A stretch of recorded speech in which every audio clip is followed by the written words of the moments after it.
एक सेठ जी थे मंदसौर के, नाम था उनका अखेराम जी। बड़े अच्छे सेठ थे, साहूकार थे, संपत्ति खूब थी।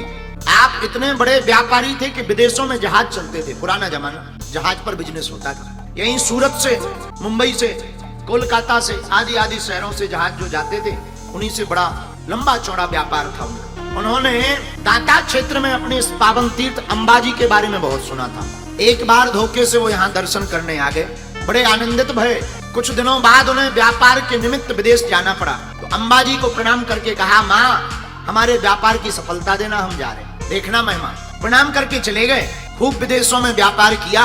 वापसी में पूरा जहाज माल भर करके लाए। 2-4 सहपाठी मित्र, मुनीम, कार्यकर्ता और स्वयं सेठ जी जहाज में आगे बैठे। जहाज चला जा रहा है। रात के यही कोई 9 बजे होंगे।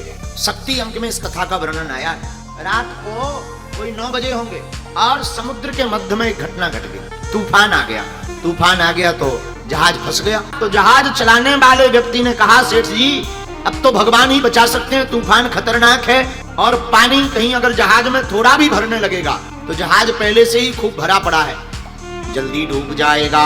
एक बात बोले, समुद्र में हजारों गिलियन पानी होता है, लाखों करोड़ों गिलियन पानी होता है, लेकिन समुद्र छोटी सी नाव को तब तक नहीं डुबा पाता जब तक समुद्र का पानी नाव में ना चला जाए। वैसे ही हमारी जिंदगी में लाखों करोड़ों संकट हमारे सामने आ जावे, पर हम तब तक नहीं बहक सकते जब तक उन संकटों को अपने मन में नहीं रखेंगे। और मन में नहीं रखेंगे तो संकट तुम्हारा बाल बांका नहीं कर सकते। तो वह डरने लगा। सेठ जी भी बड़े डर गए कि कहीं मर ना जाए। इस दुनिया में बड़ी आफत यह है कि कोई मरना नहीं चाहता। और हद मजे की बात यह देखना कि दुनिया में कोई मरना नहीं चाहता, पर मरना सबको है। बूढ़े आदमी से भी पूछो, 86 साल का बुढ़ा हो, 80-85 साल पार कर गया हो और मर रहा हो, एकदम बिस्तर पर पड़ा हो, उसके पास भी जाओ, हाथ जोड़ के कहते, हे भगवान हमें बचाओ। तो सेठ जी की आंखों में आंसू आ गए। अब तो मरना तय है। रोते रोते उन्होंने अंबाजी का ध्यान किया। हम आपको बिल्कुल सत्य घटना बता रहे हैं। सेठ अखेराम जी ने प्रार्थना की, हे दाता क्षेत्र की अंबाजी, हमारी जितनी संपत्ति है हम उस संपत्ति का आधा दान आपको दे देंगे, लेकिन कृपा करके हमारे प्राण बचा लो। और दान इसलिए नहीं देंगे कि लालच देंगे या घूस। माँ उस दान से हम जगत का कल्याण करवाएंगे, पर कृपा करके हमारे प्राणों को बचाओ। और हृदय की भाव की पुकार माँ सुन लेती। बेटा कैसा भी कपूत होवे, कभी उसने स्तुति ना की हो, कभी उसने प्रार्थना ना की हो, कभी उसने ध्यान ना किया हो, कभी जब तक ना किया हो, लेकिन कोई हृदय से पवित्र भाव से माँ अम्बा को जो पुकार लेता है, माँ सभी नियम तोड़ करके उसकी लाज बचाने चली आती है। और उन्होंने सच्चे हृदय से कहा, माँ हमारे प्राण बचाओ। और माता रानी से कहानी गया। माता रानी की ऐसी कृपा हुई कि भगवती ने अपने त्रिशूल की नोक से पूरे जहाज को समुद्र से बीचों बीच से हटा करके फेंक दिया और आकर के समुद्र के किनारे वो जहाज लग गया एक झटके में। सेठ जी बड़े चौंके। गुजरात में ही समुद्र के किनारे उनका जहाज लगा। तुरंत भागे भागे अंबाजी आए। जगदम्बा के दरबार में आकर के अपने संकल्प को पुजारी जी को बतलाया, महाराज हमने ऐसा ऐसा संकल्प लिया था। और पुजारी जी को पूरा वृतांत बतलाया। तो पुजारी जी बोले, हो सकता है भगवती की कृपा है। लेकिन जैसे ही पुजारी जी ने माता रानी का पट खोला तो क्या देखते हैं, भगवती की पोशाक गीली है। और इतना ही नहीं, केवल पोशाक गीली नहीं, जब उस पोशाक को लेकर के निचोड़ा गया और उस जल को जब जीभ से लगाया तो वो खारा निकला। खारा पानी आते ही श्री माता जी ने, अंबाजी ने पूरी प्रत्यक्ष घटना स्वप्न में पुजारी जी को बतलाई। पुजारी जी बड़े प्रसन्न भये और सेठ अखेराम जी जय जयकार करते हुए अपनों घर को गए और उन्होंने माता रानी को भेंट चढ़ाई और भगवती को भेंट चढ़ा करके पूरा जीवन भगवती के चरणों में समर्पित कर दिया। नाम इनका अंबिका है, अम्बा है। भगवती बड़ी दयालु है। जो भी साधक भगवती की साधना को नवरात्रि के पावन पर्व पर श्रद्धा पूर्वक करता है, जोत लगाता, बीज मंत्र का जाप करता, तन मन धन में से कुछ भी अर्पित कर दे। जरूरी नहीं तुम संपत्ति चढ़ाओ, अपने मन को अर्पण कर दो। हे भगवती, आज से ये हमारा सारा वैभव आपका है, हम आपके दास बन करके हैं। और जो इस प्रकार के भाव से भगवती के चरणों में जीता है, माई बाप वह रंग भी राजा बन जाता है। प्रतिमा में माँ के दर्शन बहुत असंभव हैं, लेकिन प्रतिमा में अगर माँ को देखा जाए तो माता रानी के दर्शन संभव हैं। प्रतिमा में माँ को नहीं खोजना चाहिए, अपितु प्रति माँ में माँ को खोजना चाहिए।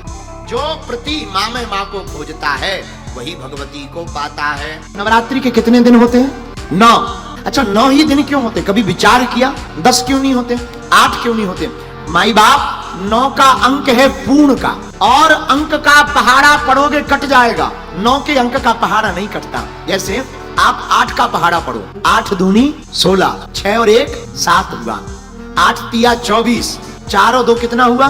6 हुआ। लेकिन अगर आप 9 का पहाड़ा पढ़ोगे तो उसमें अंक ज्यों के त्यों आएंगे। आप अगर पढ़ो 9 दूनी 18, तो 8 और 1 9 तिया 27, 7 और 2 9 चौको 36, 3 और 6 9 पंचे 45, 5 और 4 9 छक्के 54, फिर 5 और 4 9 सत्ते 63, 6 और 3 9 अट्ठे 72, 7 और 2 9 नम्मा 81, 8 और 1 और 9 धाम 0 हटाओ सो फिर 9।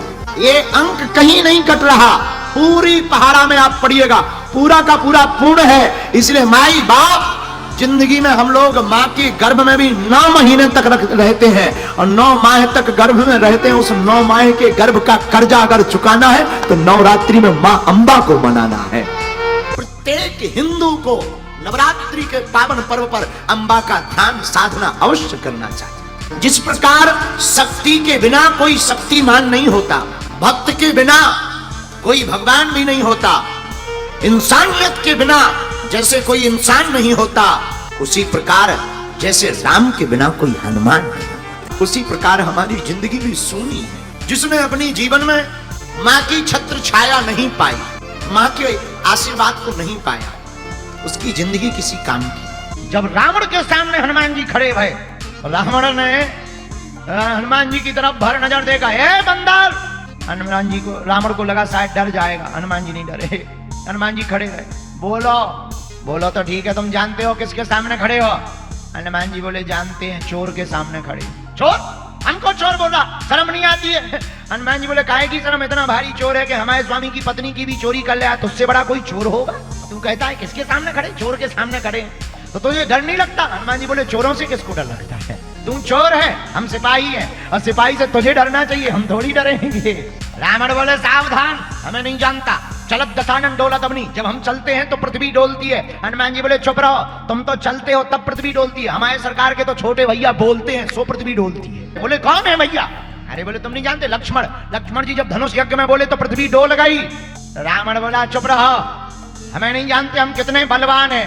हनुमान जी बोले हमने तुम्हारा बल भी देख लिया, 6 महीना तुम बाली की बगल में दबे रहे, इतने बलवान हो कि 6 महीने बाद बाली को जब खुजली आई तब तुम नीचे गिरे, और फिर देखा कि कौन है, तब पता लगा लंका का रहा है। चुप हो जा, चुप हो जा, ठीक है, हमें नहीं जानता। रावण जैसे, अच्छा समाज में अगर बेइज्जती हो तो आदमी और ज्यादा तत्व में आ जाता। रावण ने तुरंत मौत को बुलाया, मौत इधर आ जा। मौत बोली जी सरकार, बंदर के बगल में खड़ी हो जा। मृत्यु आई और हनुमान जी के बगल में खड़ी हो गई। रावण बोला क्यों बंदर, डर लग रहा है, बीपी हाई हो गया? हनुमान जी बोले तुम्हारा हुआ? रावण बोला डर नहीं लगता? बोले बिल्कुल नहीं। रावण बोला क्यों नहीं डर लगता, तेरे बगल में मौत खड़ी है। हनुमान जी बोले खड़ी जरूर हमारे बगल में, पर देख तुझे रही। बोले हमें क्यों देख रही? हनुमान जी बोले हमसे पूछ रही, अभी चढ़ जाए के बाद में है।